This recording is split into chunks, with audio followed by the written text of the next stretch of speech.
دنیا میں بڑے بڑے مذاہب تھے، ان کی تعلیمات، ان کے احکام یہ سب مٹ چکے تھے، اور بلکہ ان کی جو ایک اصلی شکل و صورت تھی ان کو پہچاننا ناممکن ہو چکا تھا۔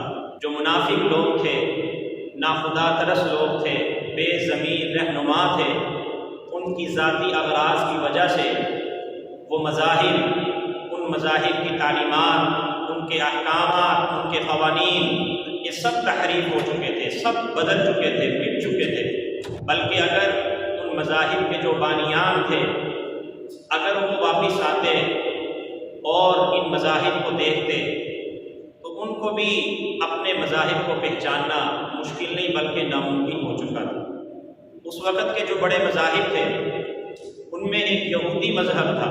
یہودیت یہ چند بے جان رسموں کا نام تھا اور چند بے جان روایات کا نام تھا، جس میں کوئی زندگی کی رمق نہیں تھی، اور یہودیوں میں مشرکانہ اور بت پرستانہ اور جاہلانہ عادتیں ان میں پرو چکی تھیں، اور یہودیت ایک نسلی اور خاندانی مذہب بن چکا تھا۔ انہوں نے یہودیت کو ایک نسلی مذہب بنا دیا تھا، اور اس وقت اس مذہب میں انسانیت کے لیے نہ کوئی ہدایت تھی، نہ کوئی پیغام تھا، اور انسانیت کے لیے کوئی سامان نہیں تھا۔ یہ ایسا مذہب بن چکا تھا۔ دوسرے نمبر پہ عیسائیت تھی، اور عیسائیت یہ تو اپنے پہلے دور ہی میں مسخ ہو چکی تھی۔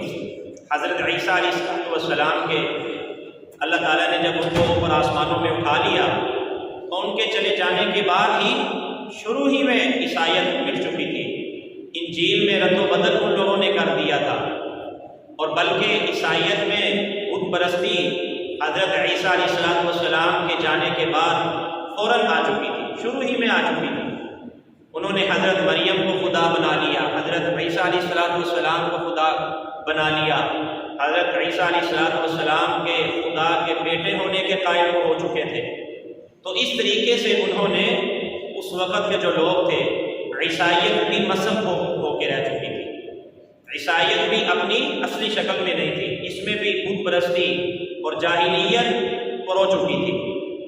تیسرے نمبر پہ اس وقت جو بڑا مذہب تھا وہ مجوسی مذہب تھا، اور مجوسی مذہب میں اس وقت آگ کی پوجا کی جاتی تھی، اور دن میں ایک دن میں 4 مرتبہ سورج کی پوجا کرنا لازم تھا۔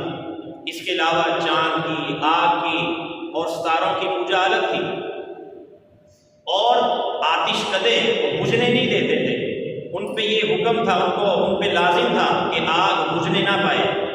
اور آپ نے یہ سنا ہوگا کہ جب نبی کریم صلی اللہ علیہ وسلم کی ولادت باسعادت ہوئی تو ایران کا وہ آتش کدا جو 1000 سال سے جل رہا تھا وہ بجھ گیا۔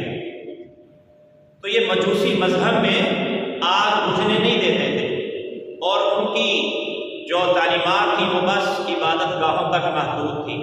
عبادت گاہوں سے وہ باہر بالکل آزاد تھے، نفسانی خواہشات پہ وہ عمل کیا کرتے تھے۔ اور چوتھے نمبر پہ بدھ مت مذہب تھا، جس کا بانی گوتم بدھ تھا۔ تو گوتم بدھ کے بعد اس وقت جو بدھ مذہب یہ مذہب تھا ہندوستان میں، اس وقت انہوں نے گوتم بدھ کی پرستش شروع کر دی تھی، اس کی عبادت کیا کرتے تھے، باقاعدہ اس کو خدا کا درجہ وہ دے چکے تھے۔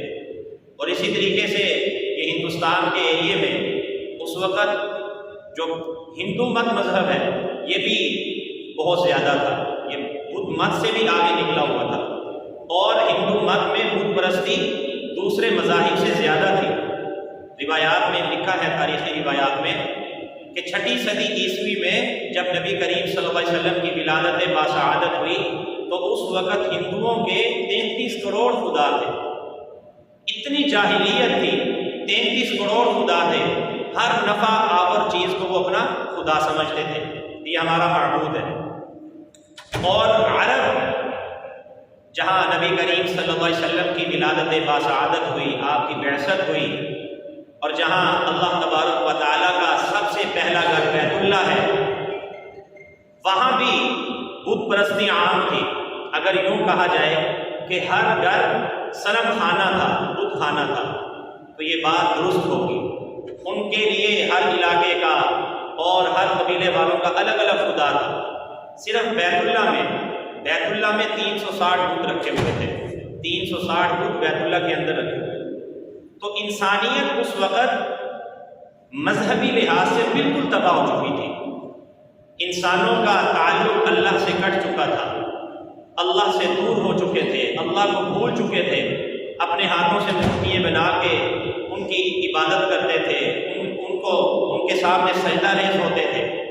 تو انسانیت کا تعلق اللہ سے بالکل کٹ چکا تھا۔